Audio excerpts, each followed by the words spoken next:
बिस्मिल्लाहिर्रहमानिर्रहीम। ठीक हैं आप लोग, सब खैरियत से हैं। तो आज जो मैं बात करने आया हूँ वो पाकिस्तान की क्रिकेट बोर्ड ने 3 टीम्स अनाउंस किए हैं। एक तो आपके साथ शाहीन्स की टीम ने जाना है, दौरा करना है, वो अनाउंस हुई है। फिर शाहीन की एक और टीम जो इंग्लैंड जाएगी वो अनाउंस हुई है। 2-4 उसमें बातें हैं करने की, लेकिन सबसे पहले उसका जो मैकेनिज़्म है उसके बारे में बता दूँ। उसके अलावा सबसे इम्पोर्टेंट बात जो हसीबुल्ला के हवाले से सवाल हो रहा है, जो बलूचिस्तान के विकेट कीपर हैं, पशीन से उनका ताल्लुक़ है, विकेट कीपर बैटर हैं, और बहुत ज़्यादा शोर हो रहा है कि वो क्यों नहीं हैं, और काफ़ी अरसे से he has been out of favour. तो वो क्यों ऐसा है, उसके बारे में मालूमात मैंने जमा की है, तो मेरे साथ जुड़े रहिएगा। मैं आपको बताता हूँ। पहले तो इसको सिलेक्ट करने वालों पर बात हो जाए। उस selection committee Pakistan cricket board की वेबसाइट पर लिखी हुई है। सिलेक्शन कमेटी में अलीम डार हैं, अज़हर अली हैं, उस्मान हाशमी हैं। Usman Hashmi is non voting member, उनका वोट नहीं है, लेकिन वो असिस्ट करते हैं सिलेक्शन कमेटी को, डेटा बताते हैं, डेटा बाहम पहुंचाते हैं, फराहम करते हैं, और उसकी बुनियाद पर सिलेक्शन कमेटी ये जज करती है कि किसको होना चाहिए और किसको नहीं होना चाहिए। अब इस सिलेक्शन से पहले एक पूरा प्रोसेस पाकिस्तान क्रिकेट बोर्ड ने किया है। तकरीबन 2 माह पर मुहित प्रोसेस है, बल्कि शायद उससे कुछ ज़्यादा ही हो गया। और उस प्रोसेस का नाम है स्किल डेवलपमेंट कैंप्स, जो पाकिस्तान क्रिकेट बोर्ड ने गाहे गाहे लगाए पाकिस्तान लाहौर में, और मुख्तलिफ़ डेट्स में उसमें प्लेयर्स बुलाए गए और वो आते रहे। वो तमाम प्लेयर्स की तादाद एग्जैक्ट तो नहीं, लेकिन कम से कम कोई 100 के करीब तो होंगे, 70 से 100 के करीब तो लड़के उन्होंने बुलाए होंगे, या उसके लगभग ही लड़के बुलाए होंगे, क्योंकि कैंप्स मुख्तलिफ़ फेजेज़ में आए हैं। कैंप्स की अगर बात करें तो मुख्तलिफ़ फेजेज़ में आप देख रहे हैं लड़के उसमें बुलाए गए। उसमें कुछ लड़कों के नाम नहीं हैं। अब जिन लड़कों के नाम नहीं हैं उनकी सिलेक्शन मुझे लगता है कि मुश्किल होगी। वजह, क्योंकि माइक हेसन क्योंकि गैर मुल्की हैं, ऑस्ट्रेलिया न्यूजीलैंड से इनका ताल्लुक़ है। अगर इन्होंने देखना था सब लड़कों को जो पाकिस्तान के सर्किट में खेल रहे हैं या पाकिस्तान का पोटेंशियल हैं, जो नेशनल टीम को की नुमाइंदगी करने के अहल समझे जा रहे हैं, उन सबको देखना ज़रूरी था। तो माइक हेसन ने इसलिए भी ये कैंप लगाना मुनासिब समझा कि वो सबको देख लेंगे। सब लड़कों में सबको देखा गया और उसके बाद चुना गया, क्योंकि कुछ लड़के जो चुने गए हैं, जैसे नाम क्या लूँ मैं, यंग बच्चे हैं जिनके फर्स्ट क्लास इतने ज़्यादा नहीं हैं, या लिस्ट है या T20 इतने ज़्यादा नहीं है, फिर भी they got picked because of the first hand knowledge they provided to Mike Hesson. Mike Hesson को ये अंदाज़ा हुआ कि ये लड़के, मुझे लगता है कि यार इसको होना चाहिए, तो उन्होंने उसको लेना मुनासिब समझा। अब कुछ जो लड़के नहीं हैं वो सिलेक्ट कैसे होंगे, वो नज़र से गुजरे ही नहीं। और उन लड़कों में से जो नहीं हैं उनमें एक लड़का है हसीबुल्ला। हसीबुल्ला के बारे में पहले बता चुका हूँ कि वो, उनका ताल्लुक़ पशीन से है, और बलूचिस्तान के बड़े होनहार विकेट कीपर हैं। पाकिस्तान से जूनियर सतह पर क्रिकेट भी खेली। उसके अलावा मुझे KPL में नज़र आए थे कई साल पहले, जब कश्मीर में हुई थी 2022 में, उसमें मुझे नज़र आए थे। उसके अलावा उससे पहले भी मेरी बातचीत होती रहती है, क्योंकि Quetta is like a second home to me. क्योंकि मैं कोयटा पिछले, अगर आप 5-6 बरस की बात करें, तो मेरा कोई 12-13 चक्कर लग चुके हैं कोयटा के, और वहाँ से मेरा प्यार दूसरे अंदाज़ का है।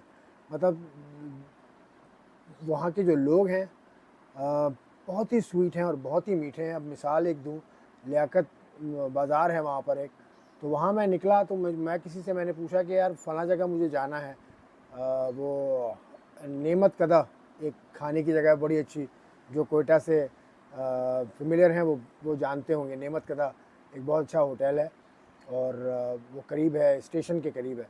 तो वहाँ मैंने पूछा कि वो नेमत कदा मुझे जाना है, तो उसने कहा आओ हम छोड़ के आता है, आओ भाई हम छोड़ के आता है आपको। वो मोटरसाइकिल उसने स्टार्ट कर ली। मैंने कहा नहीं मुझे गाइड कर दे, कहने लगा नहीं हम छोड़ के आता है। तो वो छोड़ के आए मुझे। तो that was a love, that was the dedication towards a foreigner in a sense कि जो बाहर से उनके पास आया है। बाहर से मुराद उनके शहर का नहीं है, उनके सूबे का नहीं है। तो ये प्यार था जो हमेशा मेरे दिल में रहेगा। तो भाई हसीबुल्ला को उस कैंप में नहीं बुलाया गया, जिस कैंप का मैं जिक्र पहले कर चुका हूँ। स्किल डेवलपमेंट कैंप, तो हसीबुल्लाह को नहीं बुलाने का मकसद क्या था। अब भाई इस पर मैंने बातचीत की है, मैंने तहकीक की है और मुझे ये पता चला है कि डार्विन ऑस्ट्रेलिया गई थी पाकिस्तान की टीम तकरीबन 1.5 बरस पहले या तकरीबन 1 साल पहले।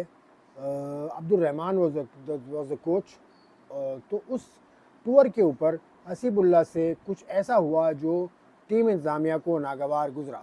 डिसिप्लिन के मैटर्स थे, हसीबुल्लाह के एटीट्यूड का मसला मुझे बताया गया। तो बहुत सी बातचीत के बाद उन्होंने ये फ़ैसला किया कि यार इसकी रिपोर्ट करनी चाहिए। Nadeem Khan was the director domestic और ये रिपोर्ट इतनी फॉर्मल तो नहीं थी, लेकिन बहरहाल रिपोर्ट हो गई थी। मतलब फॉर्मल से मुराद ऐसा एज सच बहुत सख्त किस्म की रिपोर्ट, मतलब फॉर्मल से मतलब तो ये होता ना कि आप लिख कर आप दे दें कि यार उसके रिकॉर्ड में आ जाए, लेकिन इनफॉर्मल भी चीज़ तो है। उसने उसने उसको दाग तो लगा दिया ना।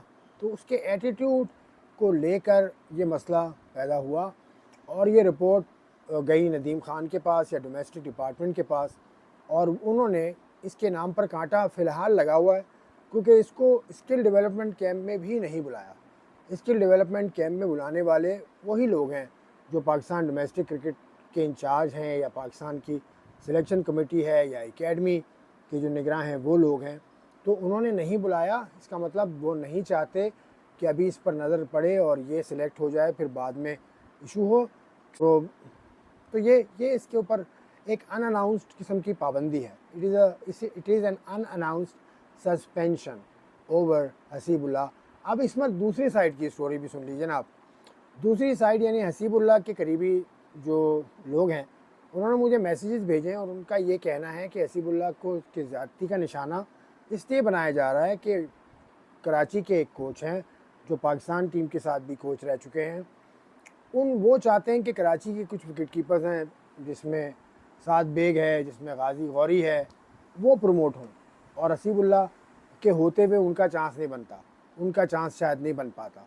तो इसलिए उनके मुताबिक हसीबुल्लाह के साथ ज़्यादती इसलिए की जा रही है जानबूझ के फ्रॉम अ कराची कोच कि उसका मौका ख़त्म हो और साथ साथ मौका मिले कराची के विकेट कीपर्स को कि वो अपनी जगह बना लें। इस बात में कितनी सदाकत है मुझे नहीं पता, लेकिन मैं क्या कहूँ इसके ऊपर। दोनों मैंने बातें आपके सामने रख दी। अब वो कराची का कोच इतना बाअसर हो गया कि वो सिलेक्ट कर रहा है लोगों को, मतलब वो सिलेक्ट कर रहा है टीम को और वो सिलेक्ट कर रहा है उन लोगों को जो स्किल डेवलपमेंट में आ रहे हैं। ये भी सोचने वाली बात है, लेकिन कराची के कोच की जानिब से रिपोर्ट करना, ये बात अभी मैं इसको कंफर्म नहीं कर सकता कि ये बात ठीक है, लेकिन दोनों तरफ की स्टोरी एज अ जर्नलिस्ट मेरा काम है कि आपको मैं प्रेजेंट करूं, तो वो मैंने प्रेजेंट कर दी। तो इस वजह से हसीबुल्लाह नहीं है और हसीबुल्लाह अचानक से गायब नहीं हुए। हसीबुल्लाह फेवर से बाहर हैं पाकिस्तान क्रिकेट बोर्ड के, तकरीबन 1.5 बरस हो गया है अब। तो ये बात सोचने वाली है। तो बहरहाल इस हवाले से मेरे पास ये इत्तला थी, मैंने सोचा आपके साथ इसको बांट लूँ।